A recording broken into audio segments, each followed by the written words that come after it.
மாடிக்கு சென்ற ஆதி சுற்றுமுற்றும் பார்க்க அங்கு ஓரமாக ஒரு இடத்தில் லேசாக விளக்கு வெளிச்சம் தெரிவது போல இருக்க, பட்டென்று அங்கே சென்றவன் ஒரு நிமிடம் கூட தாமதிக்காமல் அந்த கதவை எட்டி ஒரு உதைவிட்டான். அவ்வளவுதான், கதவு உடைத்துக் கொண்டு மடார் என்று உடைந்து விட்டது. அவனோடு சேர்ந்து அனைவரும் அங்கே உள்ளே இருக்கும் காட்சியை பார்த்து அப்படியே அதிர்ந்து போய் நின்றனர். அப்பொழுது கீர்த்தி கார்த்தியை அணைத்துக் கொண்டுதான் படுத்திருந்தாள். அதை பார்த்த அணுவுக்கு கண்களில் இருந்து தாரை தாரையாக கண்ணீர் வடிந்து கொண்டிருக்க, கார்த்தியோ இங்கு நடப்பது எதுவுமே தெரியாமல் அமைதியாக கண்களை மூடி மயக்கத்தில் கிடந்தான். கதவு உடையும் சத்தத்தில் படபடவென்று எழுந்து அமர்ந்த கீர்த்தி, ஐயோ மாமா என்று ஒன்றுமே தெரியாதது போல பதறினாள். உடனே கார்த்தியை பார்த்தவள் பட்டென்று அவனிடமிருந்து எழுந்து எட்டி சென்று நின்று, மாமா, நான் எந்த தப்பும் பண்ணல, நான் வேண்டாம்னு தான் சொன்னேன், ஆனா இந்த கார்த்தி தான் கேட்காம இங்க கூட்டிட்டு வந்துட்டான் என்றதும் அணுவோ பேச்சிழந்து போய் அமைதியாக கண்களில் கண்ணீரோடு நின்றிருந்தாள். தன் வருங்கால கணவன் பக்கத்தில் இன்னொரு பெண் படுத்திருப்பதை பார்த்தால் எந்த மனைவியால் தான் தாங்கிக் கொள்ள முடியும்? அவள் இதயம் இப்பொழுதே வெடித்து சிதறி விடாதா? இப்பொழுதே இந்த பூமி இரண்டாக பிளந்து கொண்டு தான் உள்ளே சென்று விட மாட்டோமோ என்றெல்லாம் அவள் மனதுக்குள் புழுங்கி அழுது கொண்டிருக்க, உள்ளே நுழைந்த ஆதியோ வேகமாக கட்டிலின் அருகே சென்று, என்ன பண்ணிக்கிட்டு இருக்க கீர்த்தி? மாமா, நான் ஒண்ணு பண்ணல, பிளீஸ் என்ன தப்பா நினைக்காதீங்க. நான் தப்பா நினைக்கிறதெல்லாம் இருக்கட்டும், நீ இங்க என்ன பண்ணிக்கிட்டு இருக்க? 2 பேருக்கும் இங்க என்ன வேலை? அவனுக்கு இப்போ கல்யாணம், அது உனக்கு ஞாபகம் இருக்கா இல்லையா? நான் எவ்வளவோ சொன்ன மாமா, வேண்டாம் வேண்டாம்னு, ஆனா அவன் தான் கேட்கவே இல்லை. அன்னைக்கு நிச்சயதார்த்தத்துல வச்சு பார்த்ததுல இருந்தே என்ன ரொம்ப பிடிச்சிருச்சுன்னு சொல்லி டார்ச்சர் பண்ணிக்கிட்டு தான் இருந்தான். இன்னைக்கு ஒரு வழியா என்ன மிரட்டி இங்கேயே வர வச்சான். சரி, நேர்ல வந்து பார்த்து அனுக்கும் உனக்கும் தான் கல்யாணம் நடக்கணும், உங்க வாழ்க்கையில நான் என்னைக்குமே குறுக்க வர மாட்டேன்னு சொல்லிட்டு போயிடலாம்னு தான் வந்தேன். ஆனா இங்க வர வச்சு அவன் அவன் என்று சொல்ல முடியாமல் உடனே நீலி கண்ணீர் வடிக்க தொடங்கினாள். அவ்வளவுதான், வெளியே நின்றிருந்த அனைவருக்கும் அனைத்தும் முடிந்துவிட்டது என்று நன்றாகவே தெரிந்துவிட்டது. அது அவர்களுடைய பார்வையிலும் பேச்சிலேயுமே புரிய கீர்த்திக்கு மிகவும் சந்தோஷமாக இருந்தது. அப்பாடா, நம்ம நினைச்ச வேலை இவ்வளவு சீக்கிரம் முடியும்னு நான் நினைச்சு கூட பார்க்கலையே என்று நினைத்தவள் ஆதியை பார்க்க, ஆனால் அவனோ அவளை எரித்து விடுவது போல முறைத்து கொண்டிருந்தான். என்ன இவன் இப்படி முறைக்கிறத பார்த்தா நாம சொன்னது இவனுக்கு சரியா புரியலையா? இல்ல நம்ம பர்ஃபார்மன்ஸ் பத்தலையா? இன்னும் கொஞ்சம் ஹெவியா பர்ஃபார்மன்ஸ் போடு கீர்த்தி, அப்பதான் இந்த கார்த்தி உன் வாழ்க்கையில கிடைப்பான். இல்லனா அந்த அணுகிட்ட போய் சேர்ந்துருவான். நீ காலம் ஃபுல்லா இப்படியே சுத்திக்கிட்டே கிடக்க வேண்டியதுதான். ஏற்கனவே ஆதிய வாழ்க்கையில நீ இழந்துட்ட, இந்த கார்த்தியையும் இழந்துட்டு என்ன பண்ண போறதா உத்தேசம் என்று மனதுக்குள் நினைத்தவள் ஓ என்று பெருங்குரல் எடுத்து அழத் தொடங்கினாள். அதே நேரம் அங்கு தண்ணீரில் இருந்து சக்கை எடுத்து வேகமாக ஆதி கார்த்தியின் முகத்தில் தூக்கி ஊத்த, தண்ணீர் மேலே பட்டவுடன் பதறி துடித்து எழுந்து அமர்ந்தான் கார்த்தி. அனைவரையும் ஒரு முறை பார்த்தவன், எல்லாம் கிளம்பி ரெடியா இருக்கீங்களா? நான் மட்டும் தான் கிளம்பலையா? என்னம்மா, என்னை எழுப்பியாச்சும் விட்டுருக்கலாம்ல, பாருங்க எவ்வளவு நேரமா தூங்கி இருக்கேன். அனு, நீ கூட தயாராயிட்டதான், நான் எப்படி இருக்கேன் பாரு என்று வேகமாக எழுந்திருக்க போக, அங்க கீர்த்தி ஒரு மூலையில் நின்று அழுது கொண்டிருக்க, கார்த்தியோ ஒன்றும் புரியாமல் தான் அமர்ந்திருந்த இடத்தை சுற்றி முற்றிலும் பார்த்தவனுக்கு அப்பொழுதுதான் கீர்த்தி போன் செய்து இரவு தன்னை வர சொன்னதும் அவள் தன் முகத்தில் ஏதோ மயக்கத்தை வைத்து தன்னை இங்கேயே பிடித்து வைத்திருக்கிறாள் என்பதும் கார்த்திக்கு புரிய அவன் இதயமே நின்றுவிடும் அளவிற்கு துடித்தது. அவளையும் மெத்தையையும் திரும்பி திரும்பி பார்த்தவனுக்கு முகமெல்லாம் குப்பென்று வேர்த்துவிட்டது. அனுவோ கண் கலங்கி நின்றவளை பார்த்தவனுக்கு என்ன செய்வது என்று தெரியாமல் வேகமாக அணுவிடம் செல்ல, அதே நேரம் ஆதி அவனை கை நீட்டி தடுத்தான். எங்க போற கார்த்தி? அது அனு, அதெல்லாம் நாங்க பாத்துக்கிறோம். ஆமா, நீ என்ன பண்ணிக்கிட்டு இருக்க இங்க? என்ன நம்புங்க ஆதி, நான் எதுவுமே பண்ணல. அது சரி, பரவாயில்ல, கீர்த்தி எங்க கிட்ட என்ன நடத்துச்சுங்கிறத தெளிவா சொல்லிட்டா. உன் சைட்ல நீ ஏதாவது சொல்றதுக்கு இருந்துச்சுன்னா அதை நீயே சொல்லிட்டனா அதுக்கப்புறம் என்ன எதுன்றத பேசி முடிவு பண்ண கரெக்டா இருக்கும். என்ன ஆதி பேசுறீங்க? கீர்த்தி என்ன சொன்னா என்று கேட்க, கீர்த்தி சொன்ன அத்தனை கட்டுக்கதைகளையும் ஆதி சொல்லி முடிக்க அவன் உடல் எல்லாம் குப்பென்று வியர்த்து உடல் நடுக்கம் தொடங்கியது. பிளீஸ், அவ சொல்றத நம்பாதீங்க ஆதி, சுத்த மோசமான பொண்ணு. நான் ஃபர்ஸ்ட் டைமே சொன்னல, அவளோட பார்வையே சரியில்லைன்னு. அது கரெக்ட் தான்.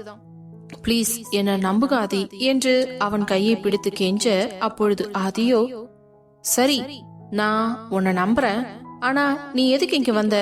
உன்னோட ரூம் கீழதானே இருக்கு, இங்க வர வேண்டிய அவசியம் உனக்கு என்ன வந்துச்சு என்று அழுத்தமாக அவனை பார்த்து கேட்க, அப்பொழுது கார்த்தியோ, ஐயோ ஆதி, நைட்டு ரிசப்ஷன் முடிச்சிட்டு நான் ரூமுக்கு தான் போனேன். ரூமுக்கு போயிட்டு தூங்கலாம்னு நினைக்கும் பொழுதுதான் எனக்கு ஒரு பிரைவேட் நம்பர்ல இருந்து கால் வந்துச்சு. சரி யாரா இருக்கும்னு சொல்லிட்டு போனை எடுத்து பேசினா ஒரு லேடி வாய்ஸ் தான் கேட்டுச்சு. என்ன உடனே பாக்கணும், மொட்டை மாடிக்கு வான்னு சொன்னாங்க. என்னால வர முடியாதுன்னு நான் எவ்வளவோ சொன்னேன். ஆனா நீ வரலனா நீ கட்டிக்க போற பொண்ண போட்டு தள்ளிடுவேன்னு சொல்லி அந்த லேடி என்ன மிரட்டனா. எனக்கு என்ன பண்றதுன்னு தெரியல. பதட்டத்துல நானும் பாடி கார்ட்ஸை ஏமாத்திட்டு அங்கிருந்து வேற வழியா மேல ஏறி மொட்டை மாடிக்கு வந்துட்டேன். அவ சொன்ன மாதிரியே இந்த ரூம் கிட்ட வந்து பாக்கும்போது தான் லைட் எரிஞ்சிட்டு இருந்துச்சு. யார் தான் நம்மள இப்படி மிரட்டிக்கிட்டு இருக்காங்கன்ற கோவத்துல வந்து நான் கதவை தட்டிட்டு உள்ள போனா, பட்டுன்னு கதவை சாத்திட்டு என்ன கல்யாணம் பண்ணிக்கிடான்னு சொல்லி டார்ச்சர் பண்றா. அணுவை விட்டு அவ உனக்கு தேவையில்லைன்னு என்னென்னவோ பேசிட்டா. அது எனக்கு எவ்வளவு இரிட்டேட்டிங்கா இருந்துச்சு தெரியுமா? எனக்கு வந்த கோவத்துக்கு இவளோட மூஞ்சி அடிச்சு உடைக்கணும் போலவே இருந்துச்சு. ஆனா இந்த கேவலமானவளை தொடறதுக்கு கூட எனக்கு விருப்பம் இல்லை. அதனாலதான் வேற வழி இல்லாம கதவை மறுபடியும் திறந்து வெளியே வரலான்னு பார்த்தேன். அந்த நேரம் பார்த்து இந்த கேவலமானவ என் முகத்துல ஒரு கர்ச்சிப்பை வச்சு அமுக்கவும், அவ்வளவுதான் மொத்தமா நான் வாங்கிட்டேன். அதுக்கப்புறம் இப்ப நீங்க என்ன தண்ணி ஊத்தி எழுப்புற வரைக்கும் என்ன நடந்துச்சுன்னே சத்தியமா எனக்கு தெரியல. ஆனா என் மனசறிஞ்சு நான் சொல்றேன், அணுவுக்கு நான் துரோகம் பண்ணல ஆதி. பிளீஸ் என்ன நம்புங்க. இவ்வளோ நாள் என்ன பாக்குறீங்கல்ல, உங்களுக்கு என்ன பத்தி தெரியாதா? வைஷு, கவி, நீங்களாவது சொல்லுங்கப்பா. அனு, ஏண்டி அமைதியா இருக்க? என் கார்த்தி அப்படி இல்லைன்னு சொல்லுடி. அம்மா, அப்பா, உங்களுக்கு தெரியாத உங்க பிள்ளைய பத்தி நீங்களாவது சொல்லுங்கம்மா என்று அனைவரையும் அவன் சப்போர்ட்டிற்கு கூப்பிட்டு கொண்டிருக்க, ஆனால் யாருமே அவன் சொல்வதை உண்மை என்று நம்ப தயாராக இல்லை என்பது போலவே இருக்க, அதே நேரம் வைஷு, கவி மட்டும், ஆதி, கார்த்தி கண்டிப்பா அப்படி பண்ணிருக்க மாட்டான், அவன் மேல எங்களுக்கு நம்பிக்கை இருக்குது. வைஷு பிளீஸ் கொஞ்ச நேரம் அமைதியா இரு. இது என் தங்கச்சியோட வாழ்க்கை சம்பந்தப்பட்ட விஷயம், நம்ம குடும்ப கௌரவம் சம்பந்தப்பட்ட விஷயம். இந்த விஷயத்த நம்ம இப்படியே விட்டுட்டு போனோம்னா வெளியில இருக்க 4 பேரு கேவலமா தான் பேசுவாங்க. இதுக்கு என்ன ஏதுன்னு ஒரு பைசல் பண்ணிட்டு போக வேண்டாமா என்று கூறிய ஆதியை பார்த்த வைஷு, இப்போ என்ன பண்ண சொல்றீங்க ஆதி? எனக்கு இந்த கீர்த்தி சொல்றதுல சுத்தமா நம்பிக்கை இல்ல. கார்த்தி சொல்றத நான் நம்புறேன். கவி, நீ நம்புறியாடி?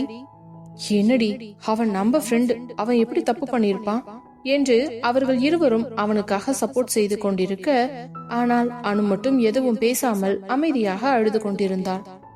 அவளுக்கு அவன் மீது முழு நம்பிக்கை இருந்ததுதான். ஆனால் அவனை இன்னொரு பெண்ணோடு சேர்த்து பார்க்கையில் பார்த்தது அவளுக்கு மிக பெரிய வலியாக இருந்தது. அந்த வலியை தாங்கிக் கொள்ள முடியாத பேதையோ கலங்கிய கண்களோடு இதயத்தில் நிறைந்து இருக்கும் வலியோடு நின்று கொண்டிருந்தாள்.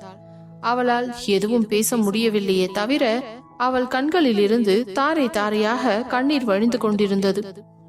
அதை பார்த்த ஆதிக்கு மீண்டும் மீண்டும் கோபம் அதிகமாக, கீர்த்தி, இப்ப என்ன சொல்ல வர? என்ன மாமா, நான் இவ்ளோ நேரம் சொல்றேன், திரும்ப திரும்ப பேசிக்கிட்டே இருக்கீங்க. எனக்கு ரொம்ப அசிங்கமா இருக்கு. இந்த விஷயத்த நான் இன்னும் எத்தனை தடவை எத்தனை பேர்கிட்ட தான் சொல்றது? இப்ப சொல்றேன், இவன் தான் எனக்கு எடுத்தான், இவன் தான் என்ன கல்யாணமும் பண்ணிக்கணும். இவன் மட்டும் என்ன கல்யாணம் பண்ணிக்கலனா கண்டிப்பா நான் தற்கொலை பண்ணிட்டு செத்து போயிடுவேன். அதுக்கு காரணம் நீங்க தான், எல்லாரும் தான் எழுதி வச்சுட்டு தான் செத்து போவேன் என்று அவள் கூறவும் ஆதிக்கு இன்னும் பயங்கரமாக கோபம் வந்தது. ஹரியும் விஸ்வாவும் கூட இந்த விஷயத்தில் அமைதியாகத்தான் பார்த்து கொண்டிருந்தனர். ஏனென்றால் ஆதி இப்படி அமைதியாக இருப்பவன் கிடையாது.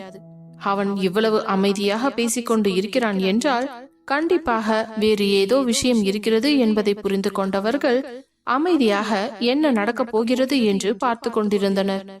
வேகமாக அங்கிருந்த சேரில் சென்று அமர்ந்த ஆதி கால் மேல் காலை போட்டுக்கொண்டு, சரி கீர்த்தி, நீ சொல்றத நான் நம்புறேன். அதே மாதிரி கார்த்திவே உனக்கு கல்யாணமும் பண்ணி வைக்கிறேன். ஆனா அதுக்கு முன்னாடி நீ எனக்கு ஒரு சின்ன உதவி பண்ணணும். என்ன பண்ணணும்னு சொல்லுங்க, என் கார்த்திகாக நான் என்ன வேணாலும் செய்வேன் என்று அவள் கூறிய வார்த்தை அணுவிற்கு இதயத்தில் ஈட்டியாய் இறங்கியது. அந்த நிமிடம் கார்த்தி அவளை பார்க்க அவளும் அவனைத்தான் பார்த்து கொண்டிருந்தாளே தவிர எதுவும் அவனிடம் பேச முடியவில்லை. கார்த்திக்கும் கண்கள் எல்லாம் கலங்கி கண்ணீர் வழிய இப்படி ஒரு நிலைமையில் தன் காதலியை நிற்க வைத்து விட்டோமே என்ற வேதனையில் துடித்துக் கொண்டிருந்தான். அதே நேரம் கீர்த்தியோ, பரவாயில்ல, நம்ம நினைச்சதை விட இந்த விஷயம் ஈஸியா தான் இருக்கு.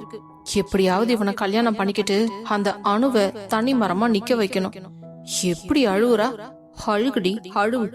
எத்தனை நாள் நான் அழுதுருப்பேன். நீ அழறத பார்த்து உன் மொத்த குடும்பமும் கதி கலங்கி நிக்கணும் என்று மனதிற்குள் நினைத்தவள் வேகமாக ஆதியிடம் வந்து, சொல்லுங்க மாமா, இப்ப நான் என்ன பண்ணணும்?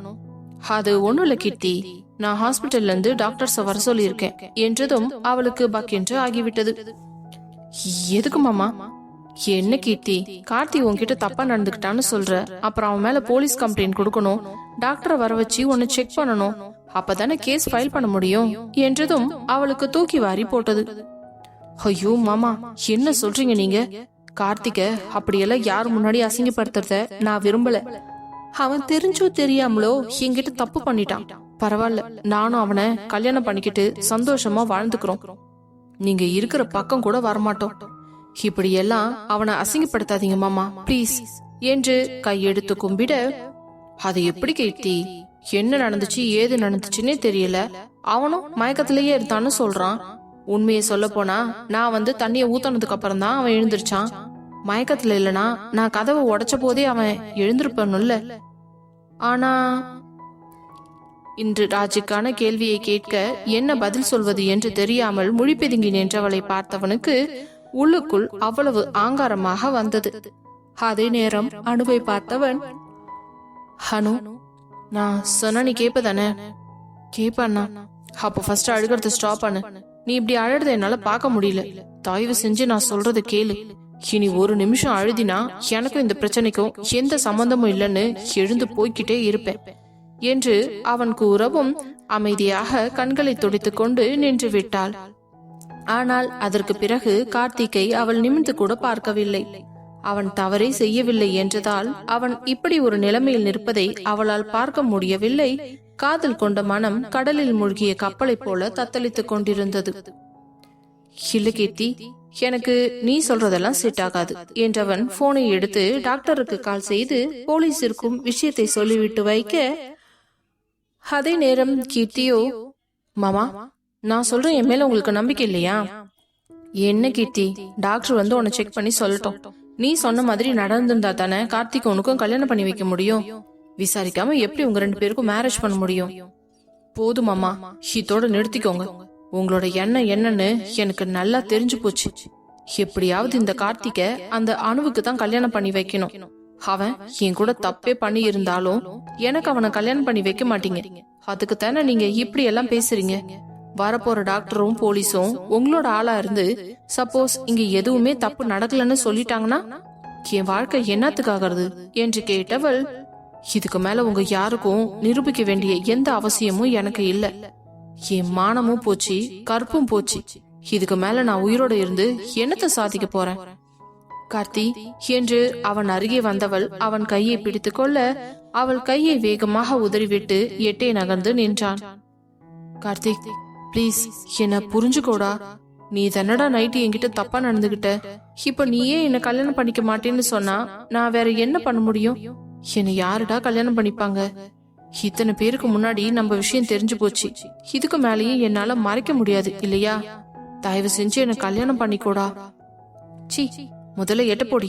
நீ தொட்டாலே எனக்கு உடம்பெல்லாம் எரியுது. உன்ன மாதிரி ஒரு கேவலமானவளை நான் பார்த்ததே கிடையாது. அணுவை வச்சு மிரட்டி என்ன நைட் இங்க வர வச்சு இப்படி எல்லாம் டிராமா பண்றல்ல.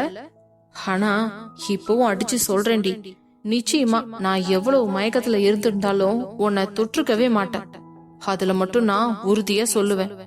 என் அணுவை தவிர என்னோட பார்வையும் சரி, என்னோட உடம்பும் சரி, வேற யாரையுமே நெருங்க முடியாது என்று கெத்தாக கூறிய கார்த்தியை நினைத்து ஆதிக்கு மிகவும் பெருமையாக இருந்தது. அதே நேரம் அணுவுக்கும் அவன் இப்படி சொல்லும் பொழுது மிகவும் கர்வமாகவும் இருந்தது. ஆனால் கீர்த்தியோ, போதும், எல்லாரும் சேர்ந்து பிளான் பண்ணி என்னை ஏமாத்திட்டீங்கல்ல, என் வாழ்க்கையை சீரழிச்சிட்டீங்கல்ல, இதுக்கு மேல ஒரு நிமிஷம் கூட நான் இங்க உயிரோட இருக்க மாட்டேன். நீங்க மட்டும் எல்லாரும் சந்தோஷமா இருங்க, நான் போய் சாகறேன் என்று அங்கிருந்து ஓட பார்க்க, அவள் கையை பிடித்து இழுத்த ஆதி அவள் எதிர்பார்க்காத நேரத்தில் பட்டென்று அவள் கன்னத்தில் ஓங்கி ஒன்று அறைவிட்டான். ஒரே அடியில் சுருண்டு ஓடிப்போய் மூலையில் விழுந்த கீர்த்தி எழுந்திருக்க முடியாமல் தட்டு தடுமாறி எழுந்து நின்று, ஏமாமா ஒரே அடியோடு நிறுத்திட்டீங்க, என்ன அடிச்சு நீங்களே உங்க கையால கொன்னு போச்சுங்க. நான் இருந்து என்னத்தை சாதிக்க போற சொல்லுங்க. நான் ஆசைப்பட்ட வாழ்க்கை எதுவுமே எனக்கு கிடைக்கிறது இல்ல. முதல்ல உங்க மேலதான் ஆசைப்பட்டேன். ஆனா நீங்களும் இந்த வயசு பின்னாடியே போயிட்டீங்க. இப்போ இந்த கார்த்தி மேல ஆசைப்பட்டேன். அடச்சி வாய மூடு. கார்த்தி அனுவும் ஏற்கனவே லவ் பண்றாங்க. அவங்களுக்கு நிச்சயதார்த்தம் முடிஞ்சதுக்கு அப்புறம் தானே நீ அவனை பார்த்ததா சொன்ன. அடுத்து புருஷன் மேல ஆசைப்படுறியே, உனக்கு கொஞ்சம் கூட வெக்கமா இல்லையா? என்ன இப்ப அவங்களுக்கு நிச்சயம் தானே ஆயிருக்கு, கல்யாணம் ஒன்னும் ஆயிடல. எவ்வளவோ கல்யாணம் கடைசி நேரத்துல கூட மாறி நடந்திருக்கு. உங்க கல்யாணம் கூட தான் இந்த பிரியங்கா கூட நடக்காம வயசு கூட நடந்துச்சு. அந்த மாதிரி என்னோட கல்யாணமும் நடக்கலாம்ல. உங்களுக்கெல்லாம் நடந்தா அது நல்ல விஷயம், எனக்கு நடந்தா அது தப்பான விஷயமா என்று பேசிக்கொண்டே சென்றவன் மீண்டும் ஆதியிடம் வந்து, மாமா நீங்க என்ன அடிச்சு கொன்னாலும் சரி, இந்த விஷயத்த நான் இதோட விட மாட்டேன். நான் கண்டிப்பா கோர்ட்டுக்கு போவேன், கேஸ் போடுவேன். இந்த கார்த்தியை என் கழுத்துல தாலி கட்டவும் வைப்பேன் என்றவள் அணுவிடம் வந்து, அனு இவ்ளோ தூரம் நடந்ததுக்கு அப்புறமும் உனக்கு இவன் தான் வேணுமா? அவன் என்ன தொட்டுட்டாண்டி, இதுக்கு மேல அவன் எப்படி உன்னை தொடுவான்? அப்படியே தொட்டாலும் அது எப்படி உன் உடம்பு ஏத்துக்கும் என்றதும் ஒரு நிமிடம் அவள் கேட்ட வார்த்தையில் கூனி குறுகி நின்று அனு என்ன நினைத்தாலோ தெரியவில்லை. ஓங்கி பலார் என்று கீர்த்தியின் கன்னத்தில் இன்னொரு அறையை விட அவள் மறுபடியும் சுருண்டு போய் கீழே விழுந்தாள். ஆனால் இந்த முறை அவளுக்கு கோபம் பயங்கரமாக வந்துவிட்டது. என்னடி நினைச்சுக்கிட்டு இருக்கீங்க? ஆள் அழுக்கு கை நீட்டுறீங்க. அவன் என் கூட படுத்துட்டான்னு சொல்லிக்கிட்டு இருக்கேன். அப்படி இருந்து என்னை நீ போய் அடிக்கிறனா உனக்கு எவ்வளவு ஒரு திமிர் இருக்கணும். சி வாய மூடு. இதுக்கு மேல நீ ஒரு வார்த்தை பேசின நானே உனக்கு கொண்டு போற்ற வேண்டி. என் கார்த்தியை பத்தி எனக்கு தெரியும். என்கிட்ட வந்து இந்த கட்டுக்கதையெல்லாம் பேசிக்கிட்டு இருக்காத. என்ன நினைச்சுக்கிட்டு இருக்க நீ? சொல்றதெல்லாம் நான் நம்புவேன்னு நினைச்சுக்கிட்டு இருக்கியா? உன்ன மாதிரி ஒரு கேவலமான பிறவிய இந்த உலகத்திலேயே நான் பார்த்தது இல்லடி என்று வெறுப்பை உமிழ்வதை போல பேசியவளை பார்த்தவள், இப்படி அவன்தான் வேணும்னு வெக்கமே இல்லாம தெரிஞ்சுக்கிட்டு இருக்க. நீ உண்மையா லவ் பண்ணி இருந்தா கண்டிப்பா இந்நேரத்துக்கு அவன் சந்தோஷமா இருக்கணும்னு நினைச்சு விட்டுருப்ப. ஆனா நீ அப்படி செய்யாம என்ன நடந்தாலும் சரி அவன் உனக்கு தான் வேணுங்கிற எண்ணத்துல நீ இருக்கிற.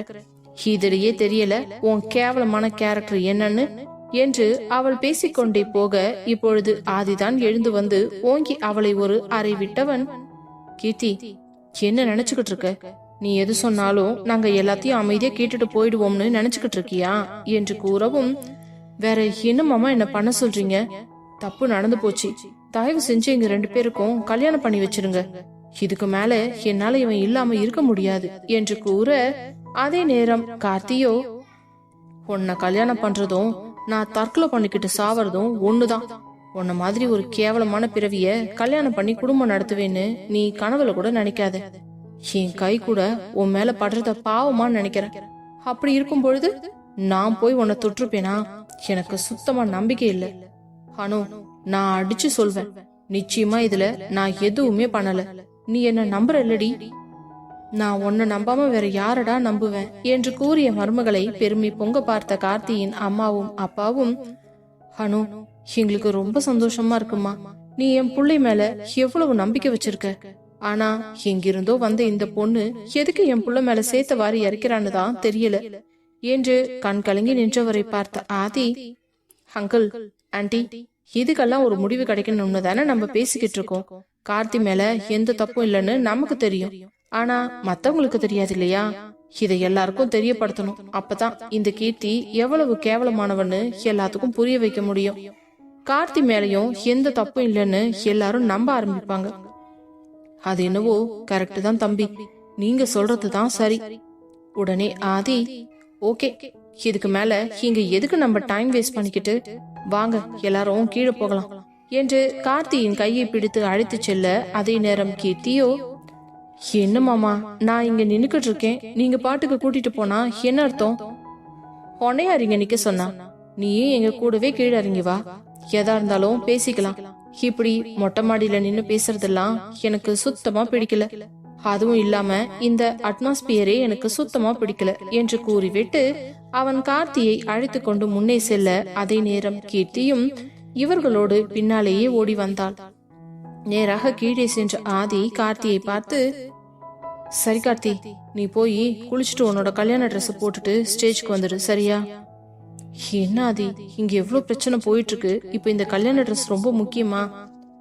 என்ன கார்த்தி, என்ன ஏதுன்னு விசாரிச்சுட்டு கல்யாணம் பண்ணி வைக்க வேண்டாமா?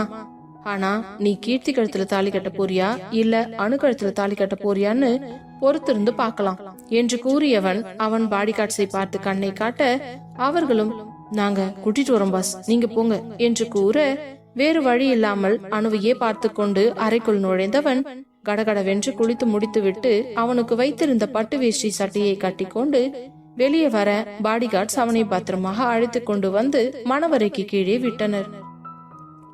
அடுத்தது ஆதி என்ன செய்ய போகிறான் என்று தெரியாமல் அனைவரும் திருதிருவென்று முடித்து கொண்டிருக்க, அப்பொழுது கண்மணியும், ஆதி, இது எல்லாம் பாக்குற அளவுக்கு என் உடம்புல தெம்பில்லப்பா, என்ன ஏதுன்னு பார்த்து சீக்கிரம் முடிச்சு விடு, இல்லனா நம்ம வீட்டுக்காவது கிளம்பி போகலாம். பாரு, அனு எல்லாருக்கும் கேலி பொருள் மாதிரியே ஆகிட்டா. எத்தனை பேர் முன்னாடி அவ இப்படி கூனி குறுக்கி நிக்கிறத பாக்க முடியலடா. அம்மா, நீங்க எதுக்கு இப்படி பேசுறீங்க? தப்பு பண்ணவங்களே தைரியமா நெஞ்ச நிமித்திட்டு நிக்கும் போது நம்ம எந்த தப்புமே பண்ணல, நம்ம எதுக்கு அமைதியா இருக்கணும் என்றவன் உடனே அவன் பிஏவிற்கு கால் செய்ய, பாஸ் என்று அவன் பின்னால் இருந்து குரல் கொடுக்கவும் மீண்டை போன் கட் செய்தவன், என்னாச்சு பிரகாஷ், எல்லாம் ரெடியா? ஆல் செட் பாஸ், நீங்க சொன்னீங்கன்னா ஷோ பண்ணிடலாம். சரி, நீ ஸ்டார்ட் பண்ணு என்றதும் அங்கு ஸ்டேஜிற்கு கீழே இருந்த பெரிய எல்இடி ஸ்கிரீனில் ஒரு வீடியோ ஒன்று ஓடுவதற்கு ரெடியாக செகண்ட்ஸ் ஓடிக்கொண்டிருக்க, அனைவரும் அதை ஆவென்று பார்த்து கொண்டிருந்தனர். அப்பொழுது அந்த வீடியோ ஓட தொடங்கியதும் கார்த்தி அந்த அறைக்குள் நுழைந்து செல்வதும் அவன் உள்ளே சென்றதும் கீர்த்தி அந்த கதவை லாக் செய்துவிட்டு கார்த்தியிடம் பேச்சுவார்த்தை நடத்தியது முதல் அவன் முகத்தில் கர்ச்சிப்பை வைத்து அழுத்தி அவனை மயங்க சென்றது வரை அனைத்தும் ரெக்கார்ட் ஆகியிருந்தது. அது மட்டும் இல்லாமல் கீர்த்தி அவளது மொபைலை எடுத்து அவன் அருகே படுத்து கொண்டு ரெக்கார்ட் செய்தது முதல் அதற்கு பிறகு எதுவுமே நடக்காதது போல வேண்டுமென்றே அவனை அணைத்து கொண்டு போர்வையை போர்த்து கொண்டிருந்ததும், பின்பு எழுந்து சேரில் அமர்ந்திருந்ததும், அனைவரும் வரும் சத்தம் கேட்டதும் குடுகுடுவென்று ஓடி சென்று அவன் அருகில் படுத்து கொண்டு வேண்டுமென்றே அவன் கால் மேல் காலையும் தூக்கி போட்டுக்கொண்டு படுத்திருப்பதை பார்த்தவர்களுக்கு ஒரு நிமிடம் ஒன்றுமே புரியவில்லை. ஏதோ சினிமாவில் பார்ப்பது போலவே இருந்தது. அப்பொழுது கண்மணியும், என்ன ஆதி இது, சினிமாவிலையும் சீரியல்லையும் தான் இப்படி எல்லாம் பண்ணுவாங்கன்னு நான் பார்த்திருக்கேன், ஆனா நிஜத்துல இந்த கீர்த்தி பண்ணிருக்கா, அவங்க அம்மாவோட கேவலமான புத்தி தான் இவளுக்கும் வந்திருக்குது போல என்றதும் அங்கு வந்திருந்தவர்கள் அனைவரும் கீர்த்தியை மிகவும் கேவலமாக தங்களது வாங்கி வந்தபடி வசைப்பாடி கொண்டிருக்க, கீர்த்திக்கு திருடனுக்கு தேல் கொட்டிய கதையாக ஆகிவிட்டது. என்ன மாமா இது, என்ன வச்சு கிராபிக்ஸ் பண்ண மாதிரி ஏதாவது எடுத்து வச்சிருக்கீங்களா? இது உண்மை கிடையாது. என்ன கீர்த்தி நீ சொன்ன அதே ரூம்ல தான் இந்த மாதிரி விஷயம் எல்லாம் நடந்திருக்கு. நான் ஏதோ வெளியில இருந்து எடுத்துட்டு வந்த மாதிரி பேசுற பாரு, நீங்க 2 பேரும் கூட அதே ட்ரெஸ் தான் போட்டிருந்தீங்க. மாமா, இத நான் நம்ப மாட்டேன், இவன் என்கிட்ட தப்பா நடந்துகிட்டான் என்று திரும்பி திரும்பி அவள் சொல்லிக் கொண்டிருக்கும் இப்பொழுது அணு வேகமாக சென்று பலார் பலார் என்று அவள் 2 கன்னத்திலும் மாறி மாறி அடிக்க வலி தாங்க முடியாமல் சுருண்டு விழுந்து கீர்த்தி 2 கன்னத்தையும் பிடித்து கொண்டு திருத்திருவென்று முழித்திருக்க, மீண்டும் அவளிடம் வந்த அணு அவள் தலைமுடியை கொத்தாக பற்றி தூக்கி, நானும் அத்தை பொண்ணாச்சேன்னு பொறுமையா போய்கிட்டு இருந்தா என் பொறுமையை ரொம்ப சோதிக்கிறியாடி, அங்க சுத்தி இங்க சுத்தி ஏன் அடிமடியிலேயே கை வைக்கிறதுக்கு வந்துட்டியா? உனக்கு ஊருக்குள்ள வேற ஆம்பளைங்களே கிடைக்கலையா? எப்ப பாரு அடுத்தவங்க புருஷன் மேலதான் ஆசைப்பட்டு இருப்பியா? இவ்வளவு நாளா எங்க அண்ணன் மேலதான் பைத்தியம் பிடிச்சு சுத்திக்கிட்டு இருந்த, இப்போ நான் கட்டிக்க போறவன் மேல பைத்தியம் பிடிச்சு சுத்திக்கிட்டு இருக்க. ஆனா நீ ரொம்ப கீழ்த்தனமா இறங்கி என் வாழ்க்கையில இப்படி ஒரு கேவலமான வேலையை பார்த்திருக்கிறத என்னால நம்ப முடியல. இந்த வீடியோ ப்ரூஃப் மட்டும் இல்லனா எல்லாரும் கார்த்தியை தானே தப்பா நினைச்சிருப்பாங்க. உங்க அம்மாக்கும் உனக்கும் ஏண்டி இப்படி ஒரு கேவலமான புத்தி என்று கோபமாக கேட்க, என்னடி விட்டா எல்லாரும் பேசிக்கிட்டே போறீங்க, நான் இங்க இருக்கேன்னா என்னை பத்தி மட்டும் பேசுங்க, எங்க அம்மா பத்தி பேசுற உரிமையெல்லாம் உங்களுக்கு யார் கொடுத்தாங்க? உடனே ஆதி அவள் அருகே வந்து மீண்டும் ஒரு அறையை விட்டவன், அம்மாவோட புத்தி தான் பொண்ணுக்கும் வந்திருக்கும். அப்போ அம்மாவை பத்தி பேசாம வேற யார பத்தி பேசுவாங்க? எனக்கு எப்பவோ தெரியும்டி உன்னை பத்தி. நீ நிச்சயதார்த்தத்துக்கு வந்த அன்னைக்கு சண்டை போட்ட போது கூட உன் பார்வையே சரியில்லை. கார்த்திய முழுங்குற மாதிரி தான் பாத்துக்கிட்டு இருந்த. நிச்சயம் கல்யாணத்துல நீ ஏதாவது கோல்மால் பண்ணுவேன்னு தெரிஞ்சுதான் மண்டபத்துல எல்லா இடத்துலயுமே எக்ஸஸா சிசிடிவி கேமராவை நான் மாட்டி வச்சிருக்கேன். இந்த கேமராவோட கண்ணு முன்னாடி இருந்து உன்னால தப்பிக்கவே முடியாது. நீ மூச்சு விட நினைச்சா கூட நான் கண்டுபிடிச்சிடுவேண்டி. என்கிட்டயே உன் வேலையை காட்டிட்ட பாத்தியா? நான் மட்டும் இந்த கேமரா எல்லாம் செட் பண்ணாம இருந்தா இந்நேரம் நீ சொல்றது தான் எல்லாரும் நம்பி இருப்பாங்க என்றதும் அப்பொழுதுதான் கீர்த்தி மண்டபத்தை சுற்றி சுற்றி பார்க்க திரும்பும் இடமெல்லாம் ஒரு கேமரா இருந்தது. அப்பொழுதுதான் அவள் யோசித்தாள், நம்ம இருந்த ரூம்ல இந்த மாதிரி கேமரா எதுவும் தெரியலையே. இப்படி சொதப்பி வச்சுட்டியே கீர்த்தி. ஏற்கனவே வைஷுவை தள்ளிவிட்ட கோவத்துலதான் இருந்தான். ஆதி ஏதோ குழந்தை பிறந்த சந்தோஷத்துல நம்மள கொஞ்சம் கண்டுக்காம விட்டு வச்சிருந்தான். இப்போ திரும்பவும் இந்த கார்த்தி விஷயத்துல வந்து பிரச்சனை பண்ணி சாவு பயத்தை கண்ணு முன்னாடி கொண்டு வந்து காட்டிட்டான். இதுக்கு மேல அவன் கையில இருந்து தப்பிக்கிறது ரொம்ப கஷ்டம். இதோட உன் உயிர் போனாலும் போகிறதுக்கு வாய்ப்பு இருக்குது என்று உள்ளுக்குள்ளேயே பதறி கொண்டிருக்க, அதே நேரம் ஆதியோ, கார்த்தி நீ போய் ஸ்டேஜ்ல உட்காரு என்றதும், என்ன ஆதி இவளை இப்படியே சும்மாவா விட போறீங்க என்று வைஷு கேட்க, யார் சொன்னா? ஹரி, விஸ்வா, கார்த்தியை கூட்டிட்டு போக. சரி ஆதி என்று இருவரும் அவனை அழைத்து கொண்டு சென்று மணவளையில் அமர வைக்க, ஆதி அவனுடைய பாடி கார்ட்ஸை பார்த்து, இவ இங்க இருந்து நகரவே கூடாது. கல்யாணம் முடிகிற வரைக்கும் இவ இங்கதான் நிக்கணும். அதுக்கப்புறம் நான் என்ன பண்ணணும்ன்றத சொல்றேன் என்று கூறவும், எஸ் பாஸ் என்று கூறிவிட்டு அவளை சுற்றி 4 பேர் நின்று கொள்ள, கீர்த்திக்கு எப்படி தப்பிப்பது என்று ஒன்றுமே புரியவில்லை. அதே நேரம் அனுவையும் அழைத்து கொண்டு வந்து மணவரையில் அமர வைத்த ஆதி மாலையை எடுத்து கார்த்திக்கு போட்டுவிட வைஷு அணுவிற்கு போட்டுவிட்டாள். அதே நேரம் ஐயரோ அனைத்து மந்திரங்களையும் சொல்லிக் கொண்டிருந்தவர் ஆதியை பார்க்க, உடனே ஆதியோ, எல்லா மந்திரமும் கரெக்டா சொன்னீங்களா ஐயரே என்றதும், நீங்க சொன்ன மாதிரியே எல்லாமே கரெக்டா சொல்லி முடிச்சிட்டேன். இந்த மாங்கல்யத்தை ஆசீர்வாதம் பண்ணி வாங்கிட்டு வந்துட்டா மாங்கல்ய தாரணம் பண்ணிடலாம் என்றார். அதனால என்ன கவி, அதை வாங்கிட்டு போயிட்டு எல்லார்கிட்டயும் ஆசீர்வாதம் வாங்கி எடுத்துட்டு வா. சரியாதி என்று அவள் வாங்கி கொண்டு சென்று அனைவரிடமும் ஆசீர்வாதமும் வாங்கி கொண்டு வர, பின்பு இரு குடும்பத்து பெரியவர்களும் மணவரையில் வந்து நின்று கொள்ள, அப்பொழுது கார்த்தியின் அம்மாவோ அவர் கணவரிடம், என்னங்க கொஞ்ச நேரத்துல என்னெல்லாம் நடந்துருச்சு. என் புள்ள வாழ்க்கையே நாசமா போச்சுன்னு நினைச்சு பயந்துட்டேன். நல்ல வேலை அந்த ஆதி தம்பி எல்லாத்தையும் சரி பண்ணிட்டாரு. அனுவ நான் என் மருமகளாவே நினைச்சிட்டங்க. அவ இல்லன்னு தெரிஞ்ச உடனே எனக்கு ஒரு நிமிஷம் பதறி போச்சு தெரியுமா? நீ கவலைப்படாதம்மா, எல்லாம் நல்லபடியா தான் நடக்கும். நம்ம யாருக்கும் எந்த துரோகமும் பண்ணல என்று இவர்கள் பேசிக் கொண்டிருக்க, அதே நேரம் கவிதாவோ மேடைக்கு வந்து அனைவரிடமும் அச்சதை அரிசியை கொடுக்க, அனைவரும் அதை வாங்கி கொண்டவர்கள் மணமக்களையே பார்த்து கொண்டு நின்றிருக்க, அப்பொழுது ஐயரோ தாலியை எடுத்து கார்த்தியின் கையில் கொடுத்து, மாப்பிள இத பொண்ணு கழுத்துல கட்டுங்க என்று கூறியவர், கெட்டி மேளம் என்று கத்தவும், உடனே மங்கள நாதங்கள் ஒலிக்க, கார்த்தி அணுவின் அருகே குனிந்து அவள் நெற்றியில் தன் இதழை பதித்து எடுத்தவன், லவ்வரா இதுதான் என்னோட last kiss, I love you Anu என்று கூறிவிட்டு அவளது சங்கு கழுத்தில் தாலியை கட்டி 3 முடிச்சு போட்டான். அணுவின் கண்களில் இருந்து ஆனந்த கண்ணீர் வடிந்து கொண்டிருந்தது. அனைவருடைய ஆசீர்வாதமும் அந்த அச்சதை அரிசியின் மூலம் அவர்களை மேல் வந்து விழ, அவன் தாலி கட்டும் அந்த நிமிடம் அதை பார்க்க முடியாத கீர்த்தியோ தன் கண்களை மூடிக்கொண்டு வேறு பக்கம் திருப்பிக் கொண்டாள். அவளுக்கு மிகவும் வேதனையாக இருந்தது. வைஷு ஆதியின் கையை இறுக்கமாக பிடித்துக்கொண்டு, சூப்பர் ஆதி, கலக்கிட்டீங்க என்றதும் அவனோ அவளை பார்த்து சிரித்துக் கொண்டே கண் சிமிட்டினான். ஒரு வழியாக திருமணம் நல்லபடியாக நடந்து முடிந்தது. உடனே ஆதி கீர்த்தியை பார்த்து, உனக்கு இதை விட பெரிய தண்டனை இருக்காதுன்னு தான் நான் நினைக்கிறேன். அதுக்குதான் உன்னை இவ்வளவு நேரம் இங்க வச்சிருந்தேன். ஆனா இதுக்கு மேலேயும் உன்னை அப்படி ஃப்ரீயா விடுறதுக்கு நான் அவ்வளோ நல்லவன் இல்லம்மா. காட்ஸ், இவளை தூக்கிட்டு போய் நம்ம இடத்துல அடைச்சு வைங்க. எஸ் பாஸ் என்றவர்கள் அவளை இழுத்து கொண்டு செல்ல, மாமா ப்ளீஸ் தயவு செஞ்சு விட்டுருங்க. அதான் நீங்க ஆசைப்பட்ட மாதிரி அணுவுக்கு கல்யாணம் பண்ணி வச்சிட்டீங்கல்ல, ப்ளீஸ் என்ன விட்டுருங்க மாமா. இனி உங்க குடும்பம் இருக்கிற பக்கம் கூட நான் வரமாட்டேன். தயவு செஞ்சு என்ன விட்டுருங்க ப்ளீஸ் என்று கதறியபடியே செல்ல, அவள் கதறலை யாரும் கேட்பதற்கு கூட தயாராக இல்லை.